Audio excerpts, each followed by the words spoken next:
What's going on? It's your boy Sermon at Sermon's Domain on Twitter. Today we're here to discuss DJ Khaled's long-awaited, highly anticipated, monumental, sorry I gotta talk like DJ Khaled, new single titled I Got the Keys featuring Jay-Z and Future.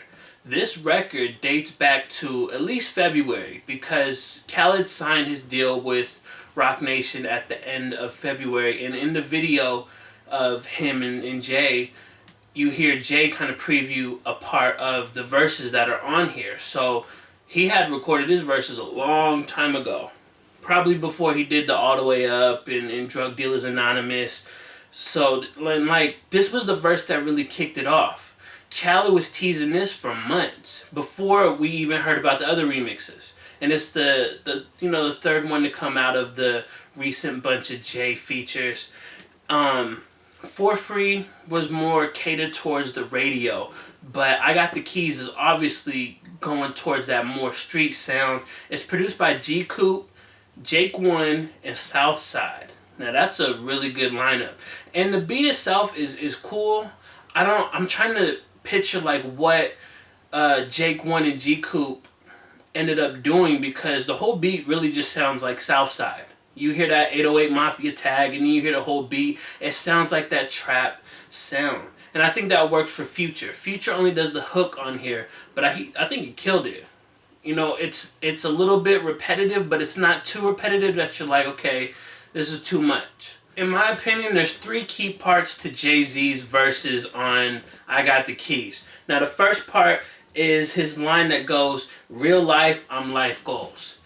Everybody says life goals, relationship goals, etc. on Twitter, on social media, and so I think this is Jay's way of trying to continue to appeal to that social media era. I mean, how many people are going to tweet that? Real life, life goals.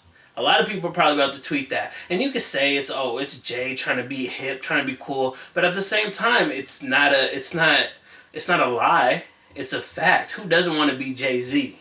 So that was my first point when I listened to the verses. The second point is that Jay-Z's bragging is always on point. Like, this guy, once he wins, he's always going to come up with something clever to say. And in the beginning of verse 2, he says, I got a bag for lawyers like fuck your charges. Hop out the courtroom like what charges?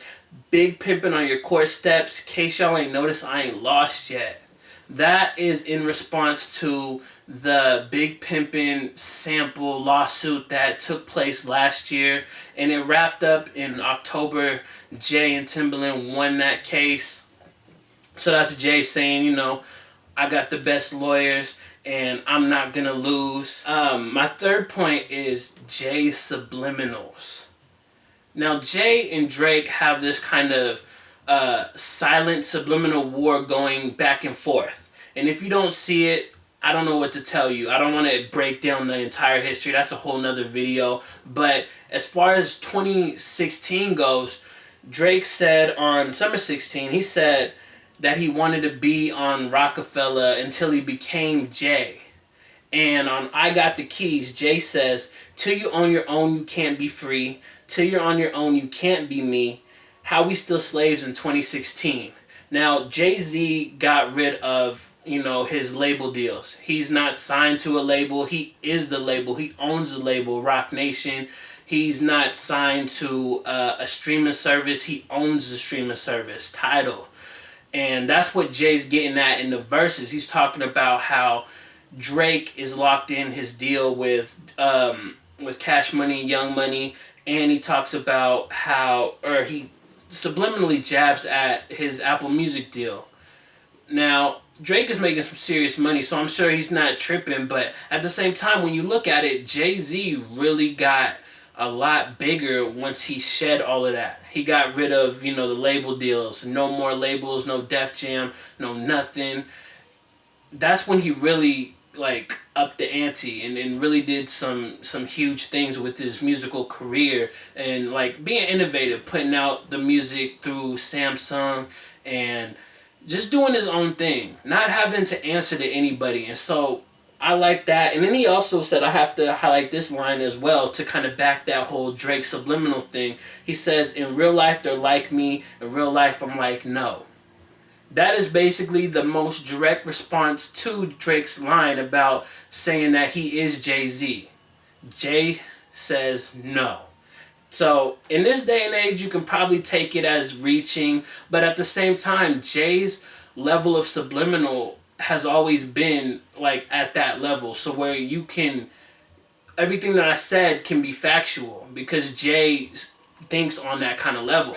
Out of the three Jay appearances we've gotten so far, I don't think this is my favorite. I think Drug Dealers Anonymous goes number 1, All the Way Up goes 2, and I Got the Keys is number 3. But all 4 verses have been really good, and it's got me amped up for that Jay-Z album, and even DJ Khaled's album.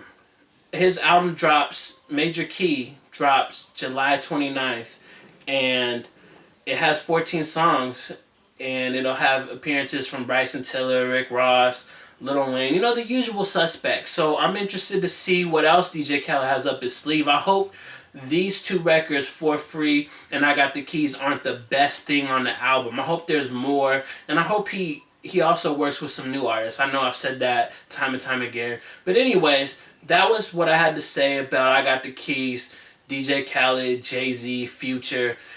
Let me know what you think about the record in the comment section below. And then like the video, subscribe to the channel if you're not already, share the video. Follow me on Twitter @SermonsDomain. And as always, thank you for your time. I appreciate you for watching. And until next time, peace.